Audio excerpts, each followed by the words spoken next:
Primeira coisa que você tem que saber a meu respeito. Eu acredito em Deus e eu acredito na espiritualidade. Eu acredito em vida após a morte.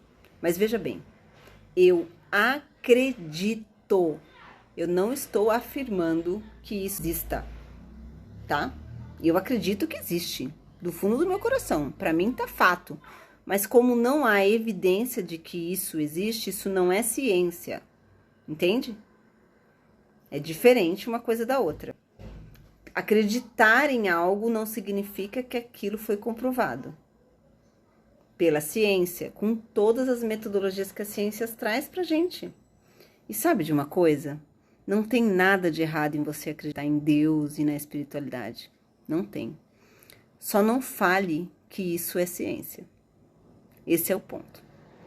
Acreditar é uma crença. Entende isso? Não ciência. A ciência, ela tem a proposta de explicar a natureza. Os fenômenos da natureza, o comportamento das coisas. Enfim, a ciência explica isso. E eu tô falando ciência de uma maneira geral, pensando nas ciências da natureza. É a química, a física e a biologia, tá? Tô focando mais nessa ciência aqui. Ela tem a ideia de explicar tudo. Mas ela já explicou tudo? Não. A ciência, ela é uma construção, entende? A gente não tem resposta para tudo. Isso é a primeira coisa que você tem que entender.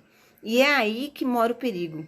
Porque a gente não tendo resposta para tudo, alguém vem e fala, mas isso acontece por causa disso.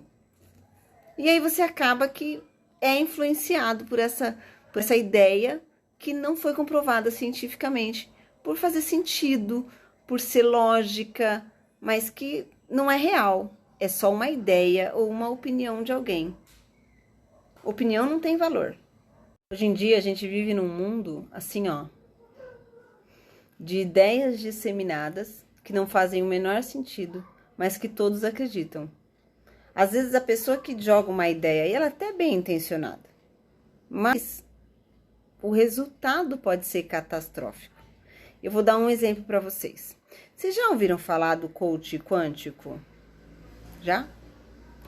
Ele se baseia na mecânica quântica. A mecânica quântica é uma ciência. É uma parte da física. O que a mecânica quântica tem de diferente da mecânica clássica, que é o que a gente mais estuda, né? As leis de Newton e tal. A mecânica clássica, ela trabalha com determinismo. E a mecânica quântica, ela trabalha com probabilidade. Então, na mecânica quântica, a gente está trabalhando de possibilidades de coisas acontecerem. Para concluir esse assunto do coach quântico, sabe o que isso tem a ver com o comportamento humano? Nada. Absolutamente nada. A mecânica quântica estuda as partículas atômicas e subatômicas. Não estuda o comportamento humano. Só que aí você vai falar assim, acontece que foi um físico. É baseado na teoria de um físico. Sim, aí a gente entra num outro tema. A falácia da autoridade. Você se lembra que eu acredito em espiritualidade? Então eu posso sim analisar alguns dados pensando nas minhas crenças. Eu sou humana, eu posso fazer isso. Então você tem que tomar muito cuidado com a falácia da autoridade. Vou pôr o que significa aqui e eu continuo essa conversa outra hora. Tem muito pontinho já. Vai sem filtro mesmo. Já reparou que a gente fica com a cara branca? Tanto que a gente usa máscara, né? Nossa, eu passo o dia de máscara. Eu saio de casa às 6 da manhã de máscara. Tô até agora de máscara. Vamos lá, gente. Hoje, o que eu quero falar pra vocês? Eu quero falar pra vocês sobre como você identificar que é uma pseudociência. Você sabe como faz isso? Por quê? Porque eu acho que é o mais difícil. Até, inclusive, hoje na sala de aula rolou um tema sobre isso. Às vezes a gente acha óbvio que a pessoa tá acreditando naquilo, aquilo é um absurdo, ela não deveria acreditar. Mas não é óbvio. Porque às vezes quem tá contando essa história para ela é uma pessoa que tem uma autoridade. Eu mesmo conheço uma professora doutora em física que aplica Theta Healing.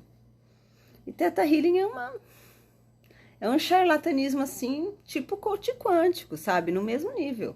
E ela é doutora em física. Ela tem autoridade. Você não vai acreditar. Primeiro passo para você identificar uma pseudociência. Foi criado por alguém. uma pessoa criou algo. Aquilo não é ciência, entende?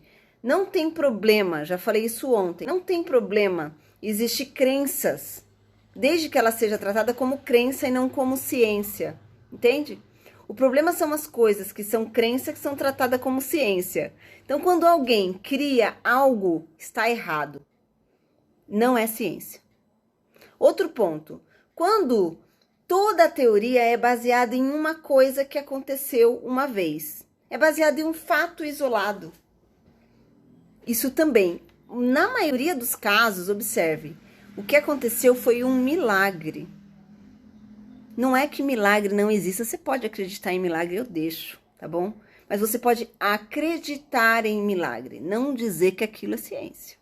Duas outras maneiras de você identificar a pseudociência. Primeiro, existe um especialista e esse especialista ele fala que cientistas concordam com ele.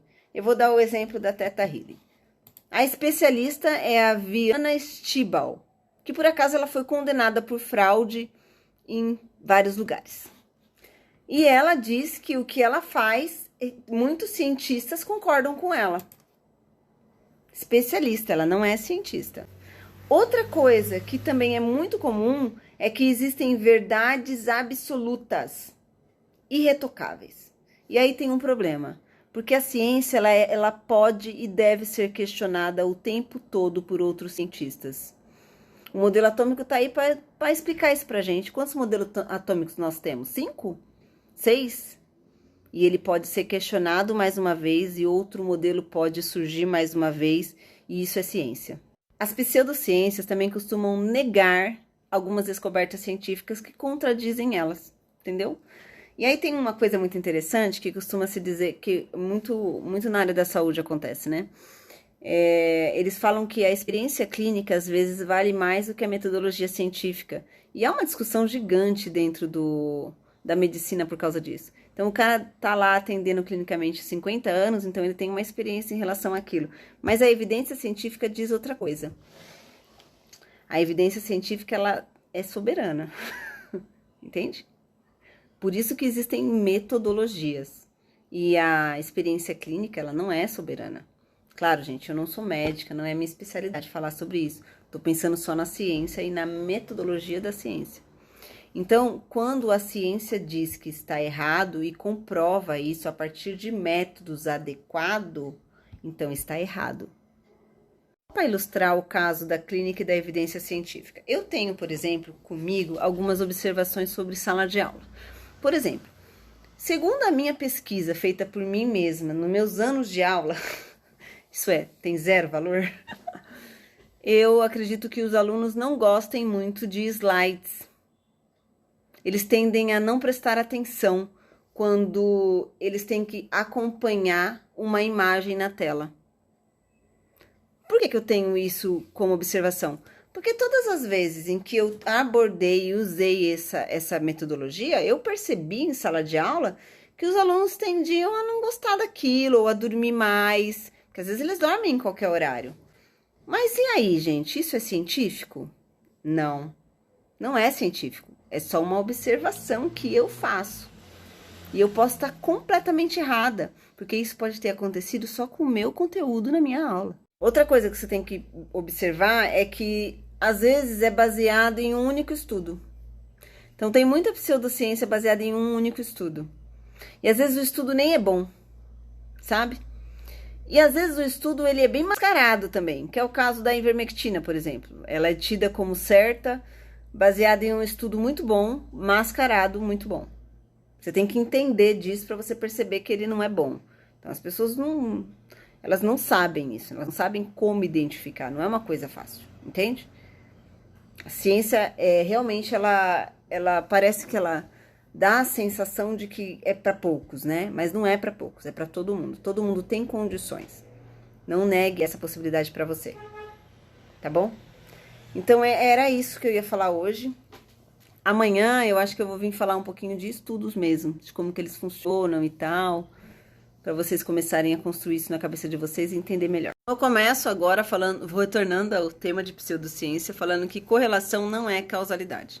A correlação, ela é quando uma coisa ocorre ao acaso. Que nem o meu exemplo de slide e as pessoas com sono. Não necessariamente significa que uma coisa acontece por causa da outra. E já a causalidade é exatamente isso. É quando uma coisa acontece por conta da outra. Então, a causalidade é muito importante nos estudos científicos, né? Nas análises de dados, de como as coisas aconteceram. De fato, é importante que tenha causalidade, não correlação. Então, trabalhar os dados é algo muito, muito importante, tá? Por quê? Porque senão você cai numa falácia. A falácia que diz o seguinte: apenas porque dois eventos ocorreram juntos, logo estão relacionados. Essa é a falácia. E não significa isso, entende? Não é porque eu dou aula de slide e os alunos têm sono, que o sono ocorre por causa dos slides. Tem que ser investigado. Outra coisa que é muito importante você saber é que não é porque existe um artigo publicado que aquilo tá certo. Como que você vai saber se aquilo tá certo, se aquela informação é confiável? Você tem que saber identificar um artigo útil, né? Adequado, digamos assim. Então, não é porque um cientista escreveu ou porque ele falou que também tá certo. Os dados devem ser avaliados e baseado em que ele está falando aquilo. Outra coisa que é importante vocês saberem: a ciência é 100% questionável, desde que seja questionável baseado em outro fato, nunca pelo achismo. Então, eu posso dizer, por exemplo, que eu não concordo com determinado estudo, pois outro estudo do mesmo critério, na mesma confiabilidade, está dizendo outra coisa. Então, eu não concordo com isso por causa disso. Isso eu posso. Eu não posso falar, eu não concordo com isso porque fulano me disse que isso faz mal. Entendeu? Tá, e aí, como é que eu faço para ver se o artigo é bom? Primeira coisa, aonde ele foi publicado? Então, existem milhões de revistas que ele é publicado. Você vai analisar essa revista. E aí, essa revista, ela tem como é que fala? Um fator de impacto. E por área é um fator de impacto. Não é de 0 a 10 todo mundo, entendeu? Tem área que é de 0 a 100, tem área que é de 0 a 10, tem área que é um outro número nada a ver. Como que você vai saber? Google. Você vai dar um Google e o Google vai informar para você se aquela revista tem um bom fator de impacto ou não, tá? Por quê? Porque quanto maior o fator de impacto, mais criteriosa essa revista é, e então ela vai fazer uma seleção melhor dos artigos que ela vai publicar. Então, a confiança do artigo sobe significativamente, tá? Outra coisa que você deve avaliar é os dados. Como que os dados estão dispostos no artigo? O que você vai avaliar nos dados? O número da amostra. Se ele fez uma análise de uma doença, por exemplo, em 5 pessoas, é uma amostra que não é significativa, né? Então, a gente chama isso de população na estatística, né? Outra coisa, o método. Qual foi o método que ele aplicou na hora de fazer a investigação? Qual foi a conclusão que ele teve? Se a conclusão que ele teve faz sentido com os dados que tá no artigo, sabe? Que pode não fazer sentido. E depois de tudo isso, você tem que pensar se ele tratou estatisticamente esses dados. Porque quanto mais ele trabalhou esses dados, mais ele estudou, mais ele se aprofundou, entende? Você está verificando aí a qualidade dos dados. Não é porque tem dado que tá ok. Terceira coisa é fazer uma leitura e verificar se faz sentido. Por exemplo, num estudo sobre emagrecimento, onde teve a conclusão de que o remédio faz efeito e a população perdeu 1% do seu peso. A população perdeu 1% do seu peso. Mas quanto tempo durou esse estudo? 3 meses. Então, suponha que o cara tenha 100 quilos e em 3 meses ele perdeu 1 quilo.